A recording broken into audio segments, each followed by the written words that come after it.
لال قلعہ دھماکہ بھارت کا خودکش بمبار کے ساتھی کو گرفتار کرنے کا دعویٰ۔ بھارتی تحقیقاتی ایجنسی کے مطابق کشمیری شہری عامر رشید علی کو دہلی سے گرفتار کیا گیا۔ عامر رشید اور دیگر کی گرفتاری کی خبر گودی میڈیا 11 نومبر کو چلا چکا۔ دھماکے میں استعمال کار عامر رشید کے نام پر رجسٹرڈ تھی۔ NIA کا دعویٰ 11 نومبر کو گرفتار شخص کی 16 نومبر کو دوبارہ گرفتاری کیا کوئی نئی سازش ہے؟ پہلے سے گرفتار شخص کی دوبارہ گرفتاری کو بریک تھرو کیوں کہا جا رہا ہے؟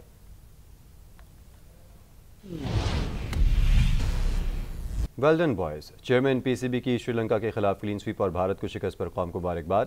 محسن نقوی نے پاکستان کرکٹ اور شائقین کے لیے ایک یادگار لمحہ قرار دے دیا۔ کہتے ہیں قومی ٹیم مسلسل بہترین کارکردگی دکھا رہی ہے۔ کھلاڑیوں، کوچز، مینجمنٹ کی محنت، لگن اور جذبے پر فخر ہے۔ قوم نوجوان کھلاڑیوں پر بھروسہ رکھے۔ محسن نقوی کی حارث رؤف کو مین آف دی سیریز ایوارڈ ملنے پر خصوصی مبارکباد۔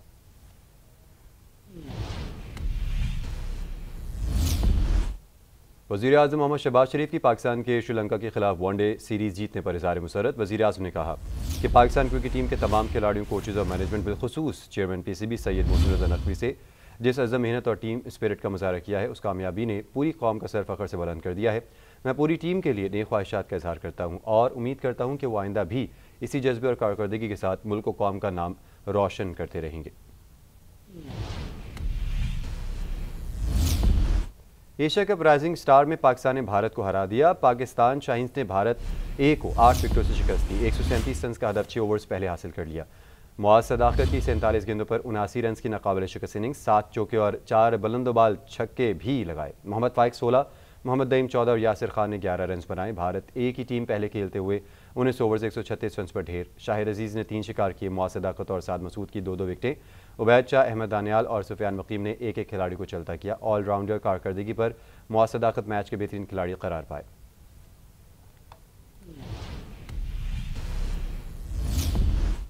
پاکستان امن پسند ملک ہے، لیکن جنگ مسلط کرنے والوں کو اسی طرح جواب دیا جائے گا جیسا مئی میں جواب دیا گیا تھا۔ بھارت کے خلاف جنگ میں اللہ نے پاکستان کو سربلند کیا۔ اللہ ساتھ ہو تو مٹی بھی میزائل بن جاتی ہے۔ فیلڈ مارشل سعید عاصم منیر کی ایوان صدر میں صحافیوں سے غیر رسمی گفتگو۔ صحافی کے سوال پر قرآنی آیت کا حوالہ۔ کہا مسلمان جب جنگوں میں دشمن پر ریت بھی پھینکتے ہیں تو فتح تھی۔ یہی ہمارا جذبہ تھا اور یہ نصرت ہمیں اللہ کی طرف سے ملی۔ اللہ کی مدد شامل ہو تب ہی فتح اور کامیابی ممکن ہوتی ہے۔ مسلمان کا جذبہ ایمانی اس کی سب سے بڑی قوت ہے۔ فیلڈ مارشل سید عاصم منیر نے ایوان صدر میں شاہ اردن کی روانگی کے بعد صحافیوں سے غیر رسمی گفتگو کرتے ہوئے کہا کہ جنگ مسلط کرنے والوں کو اسی طرح جواب دیا جائے گا جیسا کہ مئی میں دیا گیا تھا۔ کہا کہ جس طرح نبی کریم صلی اللہ علیہ وسلم کو اللہ تعالیٰ نے کامیابی دی، اسی طرح ہمارے لوگوں کو کامیابی دی۔ اس دوران لوگوں نے فیلڈ مارشل کو خراج تحسین پیش کیا، جبکہ فیلڈ مارشل نے غزوہ احد کا حوالہ دیا۔ کہا کہ جس طرح غزوہ احد میں مٹی ڈالنے سے فتح حاصل ہوئی تھی، اسی طرح پاکستان کے سپاہیوں نے مقابلہ کیا۔ پاکستان کی قوم پہ، پاکستان کی مسلح افواج پہ بھروسہ، یہ ساری چیزوں کو جب آپ جمع کرتے ہیں تو کام very strong to reckon with, اور جس کی وجہ سے انہوں نے یہی بات کی کہ ہمارے کے حق میں کامیابی حاصل ہوئی، اور اس میں پاکستان کی قوم کا، پاکستان کی مسلح افواج کا اور خود chief army staff field marshal Syed Asim Munir کی اپنی کمانڈ، انسپائرنگ کمانڈ کا بہت بڑی اس سے کنٹریبیوشن ہے۔ فیلڈ مارشل سید عاصم منیر نے قرآنی آیات کا حوالہ بھی دیا۔ کہا کہ جس طرح مسلمانوں کے خلاف دشمنوں کی تعداد بڑی تھی تو وہ مٹی ان کی آنکھوں کو بند کر دیتی تھی۔ اللہ کی مدد شامل ہو تبھی فتح و کامیابی ممکن ہوتی ہے۔ مسلمان کا جذبہ ایمانی اس کی سب سے بڑی قوت ہے۔ فیلڈ مارشل عاصم منیر نے مزید کہا کہ اللہ تعالیٰ نے بھارت کے خلاف ہونے والی جنگ میں پاکستان کو سربلند کیا ہے۔ پاکستان ہمیشہ اپنے دفاع اور خود مختاری کے لیے مضبوط موقف اختیار کرتا ہے۔ پاکستان اور اردن کے تعلقات تاریخ کی بلندیوں پر۔ صدر مملکت آصف علی زرداری اور شاہ عبداللہ دوم کی ملاقات۔ دونوں رہنماؤں کا مختلف شعبوں میں 2 طرفہ تعاون کو وسعت دینے پر اتفاق کیا گیا۔ اردن کے شاہ عبداللہ دوم کو پاکستان کے اعلیٰ ترین سول ایوارڈ نشان پاکستان سے نواز دیا گیا۔ ایوان صدر میں پروقار تقریب صدر آصف علی زرداری اور وزیر اعظم شہباز شریف، ساتھ ہی ساتھ فیلڈ مارشل سعید عاصم منیر کی شرکت۔ تقریب میں دونوں ممالک کے قومی ترانے بھی بجائے گئے۔ پاکستان اور اردن کے تعلقات تاریخ کی نئی بلندیوں پر ہے۔ صدر مملکت آصف علی زرداری شاہ عبداللہ دوم کے ایوان صدر میں ملاقات۔ دونوں رہنماؤں کا مختلف شعبوں میں تعاون کو وسعت دینے پر اتفاق۔ دونوں رہنماؤں کا خطے میں امن و استحکام کے عزم کا اعادہ۔ اردن کے شاہ عبداللہ دوم کو پاکستان کے اعلیٰ ترین سول ایوارڈ نشان پاکستان سے نوازا گیا۔ شاہ عبداللہ کو اعزاز 2 طرفہ تعلقات مضبوط بنانے، علاقائی اور عالمی امن کے لیے خدمات کے اعتراف پر دیا گیا۔ پروقار تقریب میں صدر آصف علی زرداری، وزیر اعظم شہباز شریف، فیلڈ مارشل سید عاصم منیر کی شرکت۔ تقریب سے قابل دونوں ممالک کے قومی ترانے بجائے گئے۔ اردن کے شاہ عبداللہ نے بھی صدر مملکت آصف علی زرداری کو اردن کا اعلیٰ ترین اعزاز دیا۔ صدر مملکت کو دیا گیا یہ اعزاز پاکستان کے ساتھ اردن کی جانب سے گہرے احترام، تحسین اور دوستی کی علامت ہے۔ ایوان صدر میں اردن کے شاہ عبداللہ دوم کے اعزاز میں زہرانہ بھی لیا گیا۔ وزیر دفاع خواجہ آصف نے کہا ہے کہ بشرا بی بی سے متعلق برطانوی جریدے اکانومسٹ کی رپورٹ میں کوئی ابہام نہیں۔ بشرا بی بی جنرل فیض حمید کے لیے کام کرتی تھیں۔ پی ٹی آئی دور میں ملک کی کمانڈ جادو ٹونے کے سپرد تھی۔ سپریم کورٹ اور بانی پی ٹی آئی جنرل فیض حمید کے کنٹرول میں تھے۔ یہ رپورٹ دیکھیے۔ بانی پی ٹی آئی کو ایک عورت نے بیچ دیا، پی ٹی آئی دور میں ملک کی کمانڈ جادو ٹونے کے حوالے کر دی گئی۔ وزیر دفاع خواجہ آصف کا دی اکانومسٹ کی رپورٹ پر رد عمل۔ وزیر دفاع خواجہ آصف نے ایک انٹرویو میں کہا کہ برطانوی جریدے اکانومسٹ کی خبر درست ہے، منصوبے کے تحت 4-5 سال لوٹ مار کی گئی، بانی پی ٹی آئی کو لوٹ مار کا حصہ ملتا تھا، باقی پیسہ بیرون ملک گیا، نواز شریف کے خلاف فیصلے پلان کے تحت ہوئے۔ اپنے انٹرویو میں وزیر دفاع نے کہا کہ اکانومسٹ کی رپورٹ سے یہ نتیجہ برآمد ہوتا ہے کہ بشرا بی بی جنرل فیض حمید کے لیے کام کرتی تھیں، پاکستان کے ساتھ سنگین مذاق کیا گیا، ملک کی کمانڈ جادو ٹونے کے حوالے تھی۔ چیزیں سامنے آئی ہیں کہ ایک وزیر اعظم کا یا وزیر اعظم کا جو امیدوار تھا پھر بعد میں وزیر اعظم بنا، اس کے اوپر جو ہے وہ جادو ٹونے کا جو ہے اثر تھا۔ پاکستان کی سلامتی وہ جادو ٹونے کے حوالے ہو چکی ہوئی تھی۔ بشرا بی بی تو ایجنسیوں کے لیے کام کر رہی تھی، اس وقت جنرل فیض کے لیے کام کر رہی تھی، اور ان کو جو فیڈ کیا جاتا تھا وہ آگے عمران خان کو بتاتی تھیں، وہ دوسرے تیسرے دن جو ہے سچ ثابت ہو جاتا تھا، تو عمران خان کو سمجھا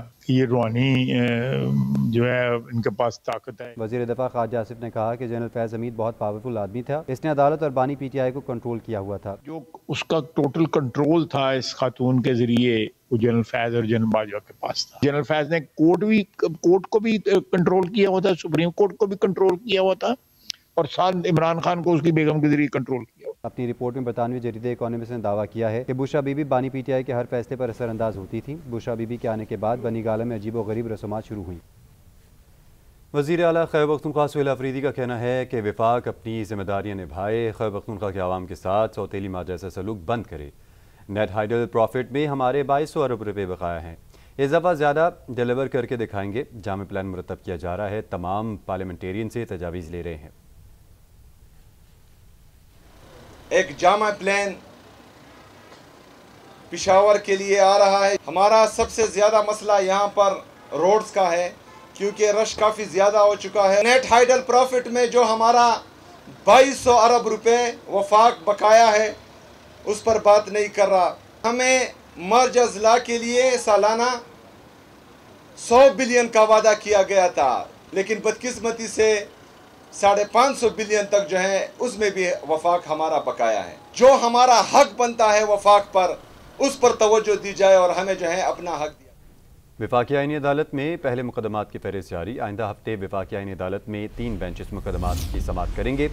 چیف جسٹس وفاقی آئینی عدالت امین الدین خان کورٹ روم نمبر 1 میں مقدمات سنیں گے، جسٹس حسن رضا رضوی کورٹ روم نمبر 2 میں مقدمات سنیں گے۔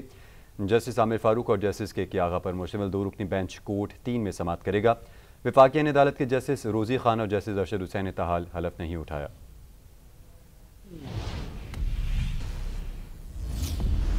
چینی کی قوت 200 روپے فی کلو سے نیچے نہ آ سکی، کرشنگ سیزن شروع نہ ہوا تو چینی کی قیمت 4 سے 5 روپے مزید بڑھے گی۔